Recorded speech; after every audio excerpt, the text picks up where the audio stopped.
Limon. I don't know if it was a female or a male, but he was either a male or a lesbian. Because I really been and working then there's the boobs going like this, you know? And it's a very dramatic scene, and she's Se me hace conocida, ¿eh? Nunca la veo en mi closet. Yeah, that's very nice. That's it. Just keep eating. Really? But my favorite cursing language would definitely be Spanish. Oh. There is like ta ta ta ta ta, you know? You have more time to explode the anger. It's fantastic. Actress now starring in Beatrice at Dinner. Please welcome Salma Hayek.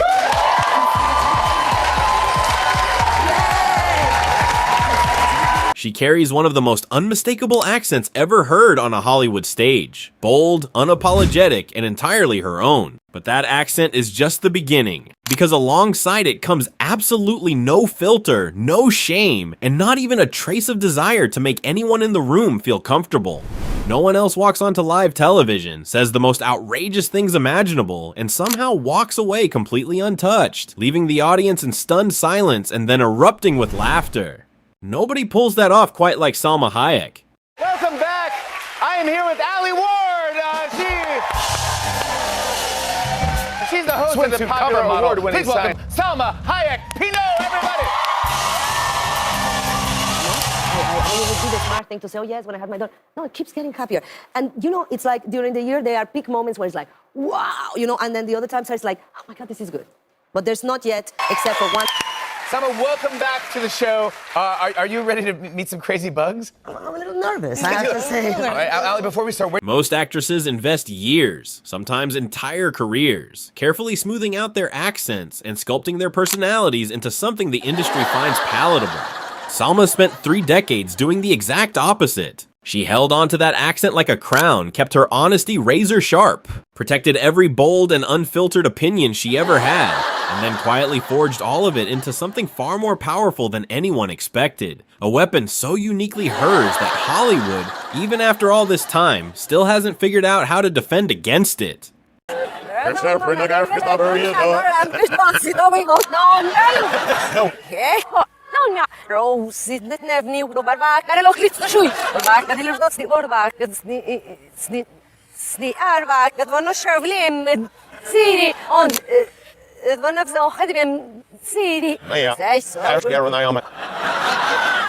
Salma is so completely unfiltered, so unapologetically herself, that the very idea of holding back a thought just to keep someone comfortable or earn a little approval has simply never been part of her design.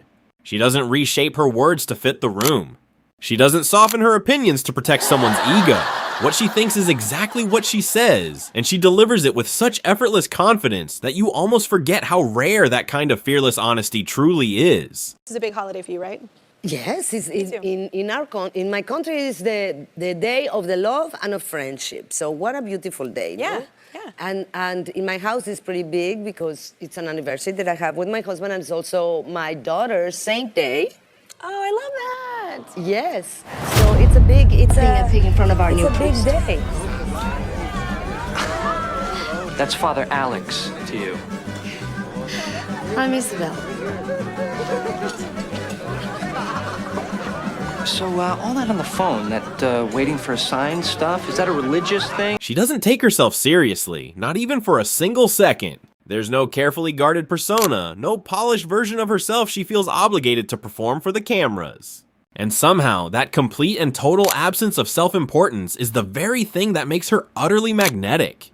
In an industry overflowing with celebrities who treat their own image like a sacred, untouchable thing, Salma simply laughs, says whatever is burning on her mind, and walks away having earned more genuine respect than most could ever dream of. That's exactly that turns entire rooms into absolute chaos. Take the time, her husband, completely exhausted and fully serious, begged her not to bring a single dog home after she had already quietly accumulated over 30 pets under one roof. So naturally, when she went ahead and got another one anyway, she didn't just walk through the door and confess. No, she devised something far more dramatic. She decided to make him believe she had been having an affair. Out of loneliness, of course, I said to myself. I'm going to make him believe I'm having an affair. And just when the tension had built to its absolute peak, when his world was presumably crumbling, she pulled back, pouring on the loneliness, the guilt, the dramatic confession. You'd expect his entire world to come crashing down in that moment.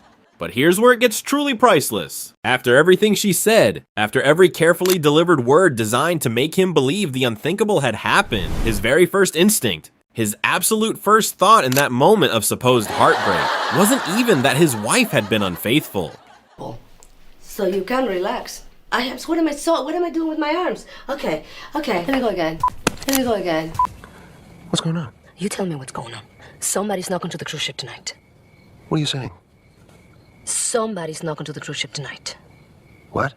Somebody's knocking to the cruise ship tonight. What? Somebody's knocking to the cruise ship tonight. What? Somebody snuck until the... What are you saying? Somebody snuck onto the cruise ship tonight. What are you saying? Somebody snuck onto the cruise ship tonight. Someone snuck onto the cruise ship tonight. What? Somebody snuck onto the cruise ship tonight. I don't understand what you're saying. I'm sorry. And it doesn't stop the moment she steps onto a film set either. You'd think the cameras, the crew, the pressure of an actual production would dial things back, bring out a more focused, composed version of her. But not Salma. Even surrounded by directors, co-stars, and rolling cameras, that irresistible, completely uncontrollable sense of humor refuses to stay quiet. On set or off, in character or out, she simply cannot help herself. No Botox, no fillers. So much. But I do confess, I Oh, you have should see a close-up. No, I mean, it's a patchwork quilt. It's... No, I have to give a tip. I have to confess because the girls.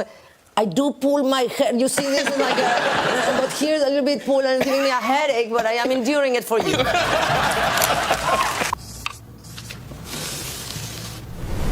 My husband, it's an absolute gentleman. The actress also shared that her relationship was worth the wait and that she's happy she was a late bloomer in love, because that allowed her to truly get to know herself first. Salma has this extraordinary gift for cracking open her private life and unraveling it like a story nobody saw coming. Just when you think you know where she's headed, she takes a sharp turn that leaves the entire room completely off balance. There's no predictable ending, no safe and tidy conclusion, just layer after layer of unexpected detail that keeps you leaning forward, hanging on every single word. With Salma, you never truly know what's coming next. And honestly, that's exactly what makes her absolutely impossible to look away from. Salma Hayek, Pino.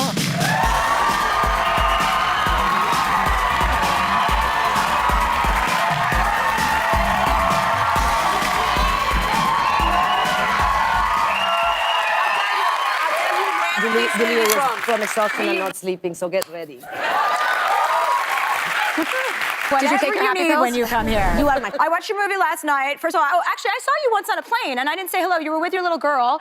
We were flying overseas somewhere, probably to England, and you were with your daughter, and I thought... Most celebrities would quietly bury their most embarrassing moments, lock them away somewhere deep, never to be spoken of again. Carefully curated, perfectly polished. But not Salma. She does the complete opposite. She digs those moments out, holds them up under the brightest light possible, and delivers them to the world with an infectious, unashamed joy that makes you love her even more for it. Case in point, just listen to the way she recounts the night she came face to face with Eminem at the Oscars. The male of an animal, but a big one. And it depends how you say it. Look, the Mexicans are laughing. What is the animal? I'm not gonna say, it's like kind of a goat. Kind of a goat? Is it a chupacabra? Am I on the right You're track? close, yes. I am. It is maybe the husband of the, no, it is the male version of the cabra. Yet nothing captures Salma's sense of humor quite like what happened next. On the morning of her 50th birthday, right in the middle of a shoot, director Miguel decided to do something completely unexpected. He arranged for a full mariachi band to appear on set, loud, vibrant, and impossible to ignore. It was meant to be a celebration, a grand and heartfelt gesture. But the producer standing nearby? He was absolutely terrified about how it would all unfold, palms sweating, bracing himself for whatever reaction was about to come. he plays a very mean coach, and he was telling to the interviewer that he was grabbing, he said it like this exactly, I was grabbing on Mike Ditka on acid for my character. He wanted to portray a coach like Mike Ditka on acid. So he said, I was grabbing on Mike Ditka on acid. Except with my bad English and him talking so fast, I understood I was grabbing on my D-I-C, you know what? For my character, and I still don't know what you're talking about. Can you draw it? I don't know anything about coaches. That would be so. You were kind of shocked during the interview. Yes, because he's such a nice guy. Yeah, apparently not. Now, you were originally, we didn't get to talk about this last time, I'm curious about, you were originally a big star in Mexico. Now you're, of course, a worldwide star, but first, just in Mexico. Are the fans there in Mexico more aggressive towards you because you're from Mexico? They feel like you belong to them? The fans in Mexico are the most passionate and the most aggressive fans in the world, I have to tell you. One time I was in a restaurant, cantina sort of a thing, and I went to the bathroom. And this stupid bathroom, and they should never have it, they had cantina doors for the private areas where For the stall. There's like a little swinging door, and they were sort of short, so they could probably see part of your head if you were tall enough, thank God I'm not. And some girl followed me there, and as I'm in the bathroom,